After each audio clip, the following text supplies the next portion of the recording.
Story 1. Of course, it matters where you've moved, but when you enter a restaurant or bar, everyone turns to see who's come in.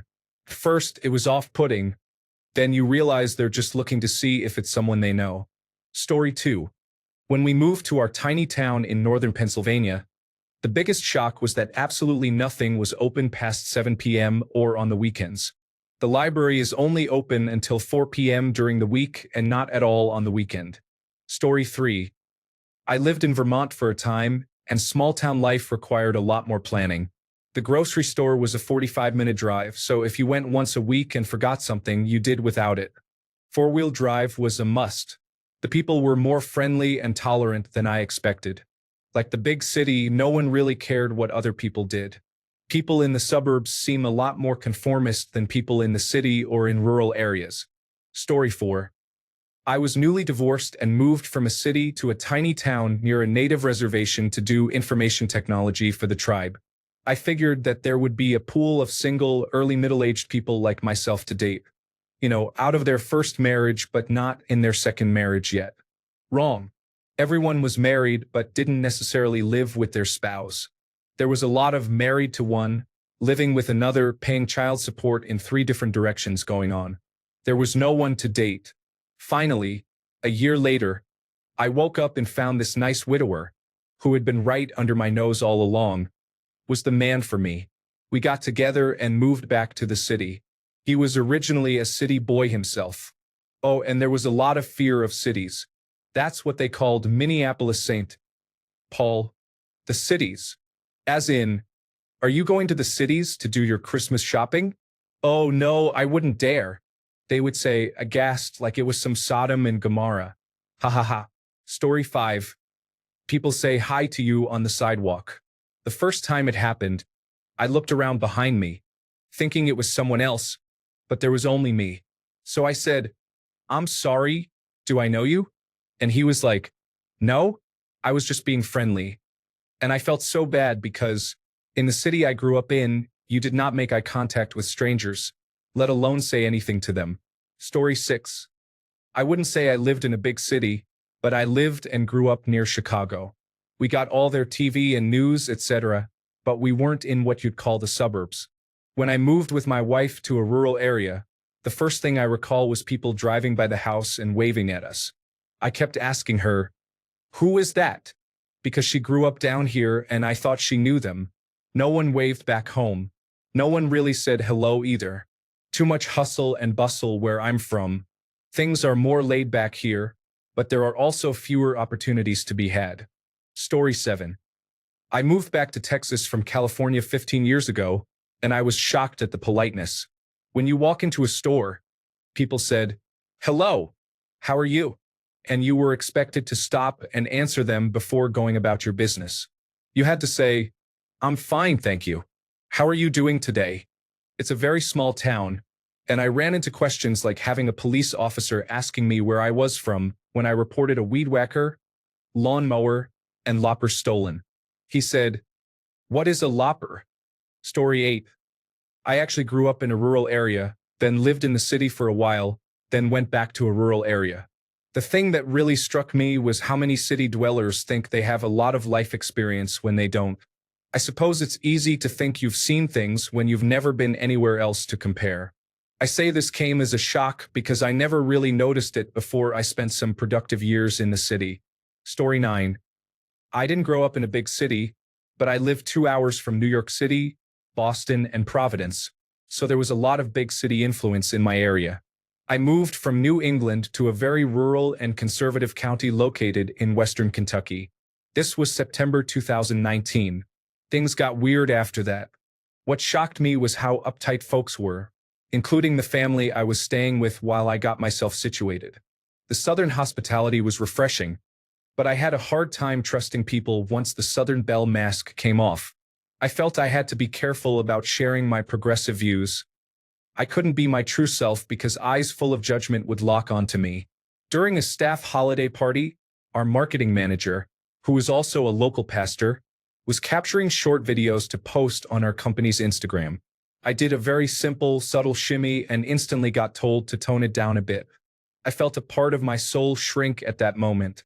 The fake niceness of folks was not something I was used to either, especially since I spent 25 years of my life in New England, where folks are blunt and you know right away where you stand with someone. People cared so much about their public persona and how their small-town peers perceived them. It was a lot of pressure for me, someone who couldn't care less about the opinions of others. There was a tipping point between my family, a couple of repressed drunk husbands who got too touchy, and me that resulted in me cutting off all contact with them. They essentially gave me a scarlet letter and refused to hear my side of the situation. Between this family fallout and it being peak COVID-19 times, I had no support or community, outside of my coworkers, for 7 months after that. But I'll save that story for another day. I moved to the nearest big city the moment I got a job offer. I am much happier, found my community, and am able to be my true self. Shimmy and all. Story 10. We live in the town of Sonoma in California after living in Boston and San Francisco. What's interesting is that in a small town, we've noticed that everybody went to grade school and high school together. The roots run deep. They're super nice to us. It's almost like a farm community, but we're always going to be outsiders. Another thing I noticed is that when we throw parties, my wife and I are somewhat uninhibited, and we will sing karaoke or something. They haven't been socialized the same way we have with receptions, sales calls, and business trips, etc. At parties, you can see them kind of close off when they're confronted with socializing with people they don't know. They just don't have that gear. Story 11. It was normal for everyone to be dating their friends' exes. That doesn't happen in cities unless you're inconsiderate, but in small towns, there's a smaller pool. The gossip, the rumors prevalent in every small town. The affairs that are all public knowledge, the thieves and con men are all known by first names but never challenged. The lying and gossip that the whole town is involved in, but you're unaware of unless you're local. The rumors they made up about me were absurd, because they were bored with no outside experience. I would never go back to one. Story 12. Everybody knows each other. It's easier to hear about everyone's gossip and drama, driving 20 or more minutes just to get groceries, and some people do not take kindly to outsiders. Story 13. Walking into the small grocery store and listening to people talking to each other in line and with the cashier. I'm back there thinking, shut up and move along.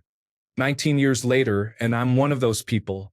However, I'm still a newcomer, and that's fine with me because not everyone knows my business. I can just imagine what they think of me though. Haha. Story 14. Moved from a very large city of millions to a town with a population under 1,000. I was shocked that everyone there knew everyone, and most were related in some way to one another. All news was the talk of the day. If someone had a baby, that baby was the most famous person in the town that day. The day I moved in, I had no less than 60 people pull over, introduce themselves, and offer to help. I had at least a dozen people bring food to me. They already knew me by name because my landlord lived in the town and told everyone he rented the place to me. The day after I moved in, there was a funeral for someone who lived in the town. Every store, all three including the gas station, was closed for the day. The bar opened at 6, and everyone in the town stopped by. But it's so boring. Living in a small town is like the movie Groundhog Day. Some old lady burned a pie and caught her stove on fire. She put it out with a fire extinguisher. There was no damage. No fire truck, the oven still worked. Still, I kid you not, for 3 days I was involved in conversations about how Mrs. M must have dementia. She's normally a great baker, won the bake-off a few years back. Her kid needs to leave college and move back home to take care of her, etc. The lady was 65 and fell asleep. It was nothing, but still, there wasn't anything else to do but drink and gossip. Story 15. I moved to a small town that had early high-speed internet access because many of the new dot-com billionaires had second and third homes there. So, I was an early adopter of online shopping since the town had limited retail, and most of it was very expensive. The funny thing was when I moved back to my larger city 5 years later and realized other people were online shopping, even though they could just walk into Walmart and buy it. I also had to get used to doing one main shopping trip a month and only buying produce and perishables from the grocery store in town that had a 30% markup. When I moved back, it was a couple of months before I realized I didn't have to do a month's worth of meal planning and one big shopping trip anymore. My experience was obviously different because it was a resort town, so it still had a fair number of restaurants and entertainment options. But the year-round population was only a few thousand, and eventually you realized you had 2 or 3 connections to almost everyone in town. Story 16. Moved from New York City to a small Tennessee town. The biggest shock, besides the vastly lower cost of living, was that the only Chinese restaurant in town used monosodium glutamate. New York City is largely monosodium glutamate free, and the improvement in flavor was incredible. Story 17. Moved from London to Sevenoaks just outside the M25, and even though I only moved 1.5 hours away, the difference is huge. It's quiet, people say hi to you more, and people aren't in a rush. I walked around town with some new friends I made, and they kept asking me why I walk so fast and if I really need to overtake all these people on the pavement. It's nearly been a year, and already going back into the big city gives me a headache. Story 18. I moved from Milwaukee to a central Iowa town of 1,700 people. I now wear Carhartt clothing and a Stetson hat. I traded being a retail manager to become a part-time butcher. Life is slow and sweet. Story 19. The utter lack of anonymity, what I see as boundaryless behaviors. Asking inappropriately personal questions, calling unfamiliar women hon or darling, unsolicited advice from strangers that has no relevance, xenophobia, terrible food, and rigorous insistence that small-town X has the greatest of all-time X without ever experiencing anything else. I could go on. Story 20. Your reputation actually matters. If you upset the wrong person, you can find yourself excluded from many social events and financial opportunities. Story 21. I grew up outside of Dallas and spent my first 4 years out of college as a field engineer. The towns I was sent to barely qualify as villages, with less than 1,000 people, dying infrastructure, and no signs of investment. Maybe a gas station and corner store if they are lucky, and a coffee shop that's only open until 3 p.m. wouldn't be shocking. You meet people who have never left the state they were born in, and a lot of times they don't know what exists more than a 4-hour drive away. It makes you wonder where our education system failed and why society doesn't care. Story 22. People seem super nice, and if you never get too deep, you might never know better. They don't openly talk about their violently racist and xenophobic opinions, formed in an almost complete vacuum devoid of facts because their schools are terrible and their teachers are from the area, and they don't know what they don't know. It's not because they know they should be ashamed. It's because they take it for granted that you share their revolting ideas because everyone they know shares their ideas. They don't talk about it because they assume they don't need to. And the instant you express something new, they react like you're a threat, which you are, to their way of thinking. If you want a real friend, find out who the town weirdo or witch is. That person is probably just a vegetarian or someone into astronomy who thinks there's probably life outside this planet. Source: for small towns in 4 states ranging from Wisconsin to North Carolina. We'll never do it again. Story 23. This might just be a Canadian thing, but the casual racism against Indigenous people. I was visiting my parents in their not really that small town and got into a conversation at the liquor store about Scottish independence, of all things, when the guy out of nowhere started ranting about how Indigenous people don't pay taxes, incorrect, and get everything for free, etc., and so on. Not the only time that or similar comments were made, either. Story 24. Small town Oklahoma as a black man by myself. I was in a bar and was actually told, you just changed my opinion about black people. It was by an older white guy who hadn't seen a black person in person since the Vietnam War. Story 25. I grew up in the white-collar suburbs of a big city, then attended college at a state school in a small town. Small town culture shocks. Most students and almost all townspeople were white. I'd never seen white people doing road work in my life. I am white. People mentioning that they'd never met a Jewish person or a Muslim person. No one's parents were paying for college. The campus was often quite smoky. I didn't know anyone who smoked cigarettes back home. This was about 15 years ago. The smoke levels were already starting to drop on campus by the time I graduated. Confederate flags here and there when you drove around the countryside. This was in Pennsylvania. Why? Story 26. Weirdly enough, it was returning to America after spending years abroad in Albania. As mentioned elsewhere in this thread, Albania did not have any international food chains or restaurants. Everything was local and usually tasted great. I think what it was for me was when I was going to Albania, I psyched myself up. I knew I was going to a foreign country and that things would be different, and they were. Most stores were no bigger than the size of my bedroom back home. Open-air street markets were common, and roadside shops were everywhere.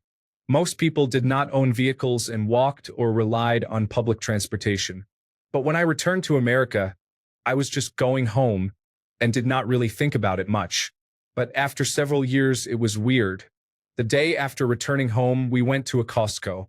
Walking around that place on that day was one of the most surreal experiences of my life. Packages of food were huge, and there was just so much of everything. We drove our cars everywhere, and I realized my little hometown does not even have a proper bus system.